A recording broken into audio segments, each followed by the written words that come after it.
2 days away. That's all we have left between now and the Backyard Brawl. It's hard to believe. Felt like years ago when the series was going to be reunited, or they announced that this game was going to come back. It felt like forever. It felt like time was just going to drag on, and in some ways it has. But we are here, 2 nights away from the Backyard Brawl, West Virginia at Pitt at Acrisure Stadium on Thursday night. The game will be on prime time on ESPN at 7 o'clock. We've got Christopher Hall and Julia Mellett that will be there in the press box and on site. They're going to be in the press conference with Neil Brown, talking to players as well. They're going to get you the post game. We're going to get you stats, individual and team stats. We're going to get you post game quotes from not only Neil Brown, but players as well. So if you want full all around coverage of West Virginia Pitt for the Backyard Brawl, be sure to follow those guys on Twitter, and also follow our account at SI_WVU. I'm Schuyler Callihan, and this is the last Between the Ears episode before the 2022 season gets underway. Not sure that I'm not sure that I'm going to have a Friday episode, just because I'll be going to the game. I'll be coming back to North Carolina, so I'm not sure what that time frame is going to look like in terms of a turnaround episode for that. But today we're going to talk about 3 predictions for West Virginia Pitt, what I think is going to happen. I'm not going to give you my prediction for the game. I'm going to save that for the walkthrough game day show. But I'm going to talk about 3 things that I think are going to take place in this game. Let's just start right off the bat. Number 1, this Pitt defensive line is very good. And I don't think it's much of a bold prediction to say they are going to be the best defensive front that West Virginia sees the entire season. And I don't think it's even close. Baldonado, Cansey, there's a whole bunch of other guys on that defensive line. I can't remember all of their names off the top of my head, but they are legit NFL prospects.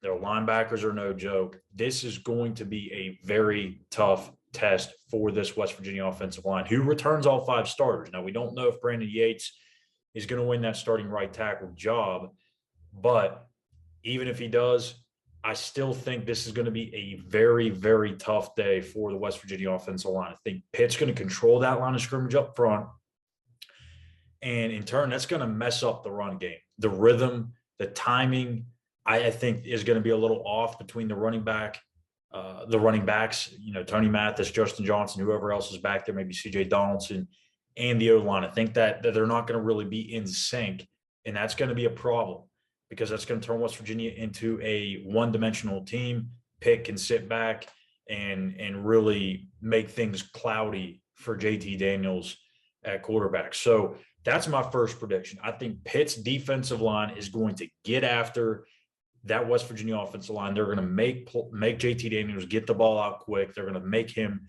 throw balls into tight windows. They're going to make him rush his decisions, and they're also going to wipe away that run game. I do not think West Virginia is going to have much success against this defensive line. I think they're going to maybe give up a couple sacks, play behind the chains an awful lot, especially in that first half while they still try to get their footing. That defense, like I said, it's no joke.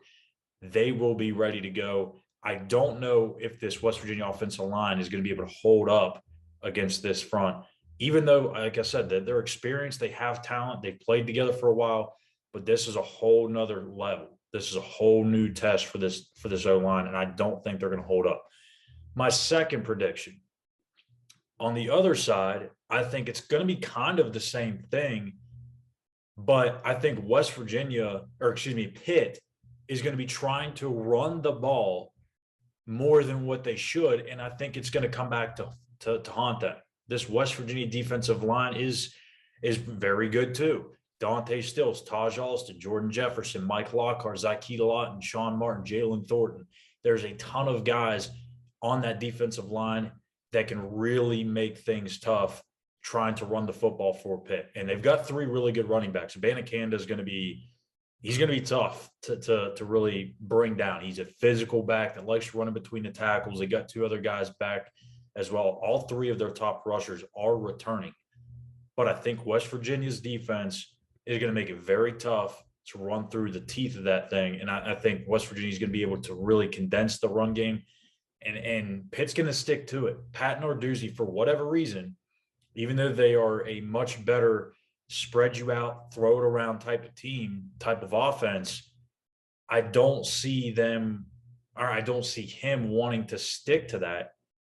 And that's partially why he let go of Mark Whipple, the offensive coordinator. That's why they went in a different direction. He's hell-bent on running the football, and I don't think it's going to work out for him. Very little running in this game for either team, at least success-wise. Pitt will try to run maybe 25, 30 times. It's just not going to work. So no run game for West Virginia and some offensive line troubles for the WVU. No run game for Pitt, but I don't think the O-line is really going to have much of an issue in terms of protection or opening things up. I think West Virginia's defense is just really good, really has really good gap discipline and knows what their assignment's going to be. So those are my first two predictions. The third prediction, I've kind of gone back and forth on this one, but I'm going to go ahead and lay it out there. JT Daniels, in his first start as the West Virginia quarterback, will throw for not one, not two, not three, 4 touchdowns in this game. 4 touchdowns, 3 will come in the second half. I think it's, like I said, it's going to be a little slow start, trying to get that chemistry, shaking off the rust, as everybody it will be in that first half. We get to that second quarter, I think you're going to see both offenses really start to pick it up. The tempo, the efficiency will be there. The dinks and dunks are going to be there. They're going to take some shots down the field.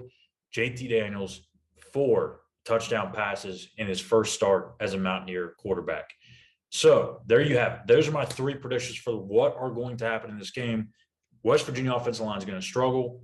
The West Virginia defense is going to absolutely wipe out the Pitt running game. And I'll say this, I'll throw this on top of that. Pitt will not go over 70 yards rushing in this game. If they do that, West Virginia's got a great chance to win this game. Under 70 yards rushing for Pitt. And number 3, JT Daniels, 4 touchdown passes. So that's going to do it. Be sure to check out all of our videos on YouTube at Mountaineers Now. If you haven't yet, make sure you hit that subscribe button. We've got a lot of good stuff up there. Relatively Sports with Eugene Napoleon. We have these Between the Ears episodes every Wednesday and Friday. Relatively Sports is up on Tuesday. On a normal game week, we'll have our walkthrough, the walkthrough game day show, preview show, typically on Thursdays at 6 o'clock. This week, it's going to be on Tuesdays. Or on the weeks that they play on Thursday, we'll have them up on Tuesday. So make sure you check out our West Virginia Pitt preview as well. And we'll have our prediction there also with Eugene Napoleon. So I'm Schuyler Callihan. This has been another episode of Between the Ears. Follow us on Twitter at @SI_WVU and click that subscribe button at Mountaineers Now on YouTube. Thank you. And let's see if the Mountaineers can get their first win of the year in the Backyard Brawl up at Pittsburgh.